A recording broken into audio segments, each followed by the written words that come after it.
we have decided to inflict her with only one sentence, that is sentence of death. একদিনে জোড়া চাল দিলেন মোহাম্মদ ইউনূস। গত বছর জুলাই মাসে গণ অভ্যুত্থানে শেখ হাসিনা ক্ষমতাচ্যুত হওয়ার পর ক্ষমতায় বসেছিলেন তিনি।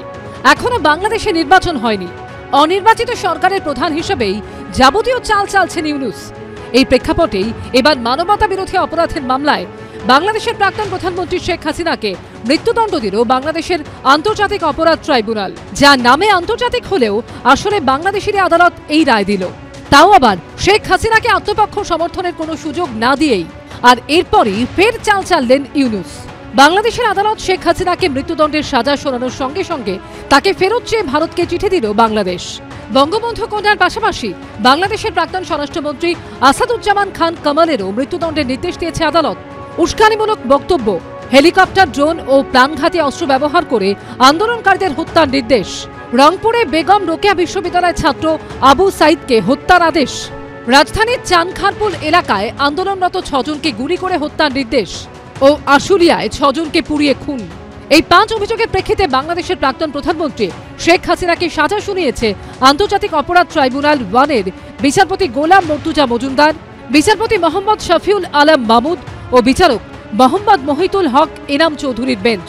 রাজসাক্ষী হওয়ায় শেখ হাসিনার আমলে পুলিশের আইজি চৌধুরী আব্দুল্লাহ আল মামুনের 5 বছরের কারাদণ্ডের নির্দেশ দিয়েছে বাংলাদেশের আন্তর্জাতিক অপরাধ ট্রাইব্যুনাল।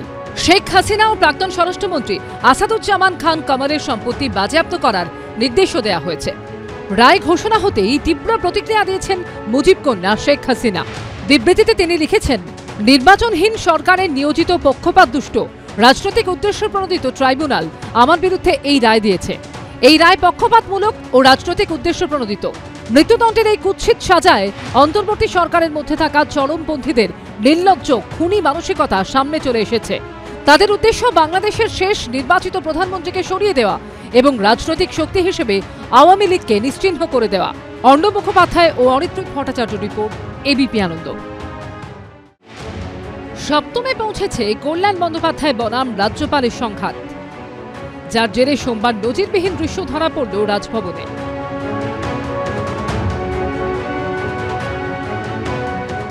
সিআরপিএফ জওয়ানদের আনাগোনা, বম্ব স্কোয়াড, ডগ স্কোয়াড, বাদ গেল না কিছুই। তৃণমূল সাংসদের ভয়ঙ্কর অভিযোগের পর নিজেই সিআরপিএফকে ডেকে রাজভবনে তল্লাশি চালালেন রাজ্যপাল সিভি আনন্দ বোস। তারপরও অন্যদিকে মোড় নিল সংঘাত। কল্যাণ বন্দ্যোপাধ্যায়ের উদ্দেশ্যে হুঙ্কার ছাড়লেন সিভি আনন্দ বোস। পাল্টা তীব্র কটাক্ষ ছুড়ে দিয়েছেন Trinamool সাংসদও। Now we are searching every nook and corner of the Raj Bhavan. So far nothing has been detected and we hope nothing will be detected. If there are false statements made by the Honorable MP, strong legal action will be taken against the MP for alleging such things against the constitutional position. His statements have been analyzed by legal pundits. There are certainly violations of the laws of the land, which is something which cannot be tolerated at all. জীবনে যদি সংবিধানটাকে মেনে চলতো না তাহলে ভালো হতো। ও যদি যখন যখন সমালোচনা হয়েছে ও যদি ডেকে বলতো কোনখানটা আমার ভুল হয়েছে আপনারা বলে দিন, তখন আমরা বলে দিলে ওর উন্নতি হতো। সংবিধান মানেনি, বিজেপি চামচাগিরি করে গেছে। রাজ্যপাল বনাম তৃণমূল সাংসদের এই সংঘাতে চড়ছে রাজনীতির পারদ। কল্যাণ ব্যানার্জি মাননীয় সাংসদ, আমাদের সিনিয়র লিডার এবং দক্ষ আইনজীবী, তিনি কিছু অভিযোগ করেছেন। আমি সে বিষয়ে কোনো মন্তব্য করব না, কারণ ওটা কল্যাণ বন্দ্যোপাধ্যায় তার সূত্রে তিনি যা পেয়েছেন এবং তার বক্তব্য সেটা যথেষ্ট গুরুত্ব দিয়ে বিবেচনা করা উচিত।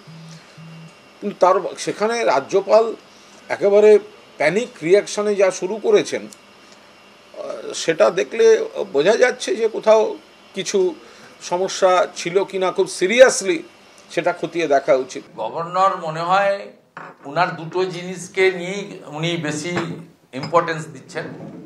এটা গভর্নর সাহেব পারেন করতে। এক হচ্ছে যেহেতু 3 বারের না 4 বারের এমপি, ন্যাচারালি একটা সিনিয়র এমপি এবং একটা হাইকোর্টের সিনিয়র লয়ার, ন্যাচারালি গভর্নর সাহেব তো খুব শিক্ষাবিদ মানুষ, খুব উঁচু মানের মানুষ। তিনি এই দুটো জায়গায় গেছেন, উনি ব্যক্তিগত কল্যাণ ব্যানার্জিকে অ্যাসেস করেননি বা করার চেষ্টাও করেননি। এই ইস্যুতে মুখ খুলেছে সিপিএমও। ওটা তো রাজ্য সরকারই দেখার কথা, যদি কোথাও বম মজুদ থাকে তো রাজ্য সরকার তো বম স্কোয়াড আছে, রাজ্য সরকার সে কিছু করেনি। রাজ্যপাল এখন নাকি ওই কুকুর ঠুকুর, পুলিশ কুকুর ইত্যাদি ইত্যাদি এনে, বম স্কোয়াড ইত্যাদি এনে খোঁজ খবর করে দেখছেন। যদি খুঁজে পাওয়া যায় তাহলে রাজ্যপালকে জেলে যেতে হবে, আর যদি খুঁজে না পাওয়া যায় তাহলে কল্যাণ বন্দ্যোপাধ্যায়কে জেলে যেতে হবে। আসলে এরা দুজনে এরা লড়াই নাটক ভাব দেখাচ্ছেন, শেষ পর্যন্ত কিন্তু এক গোয়ালেই সবাইকে হাজির হবে। সব মিলিয়ে রাজভবনকে কেন্দ্র করে যেন রাজনীতির ঘন ঘটা। উজ্জ্বল মুখোপাধ্যায়, বিজেন্দ্র সিংহ ও সমীরণ পালের রিপোর্ট, এবিপি আনন্দ।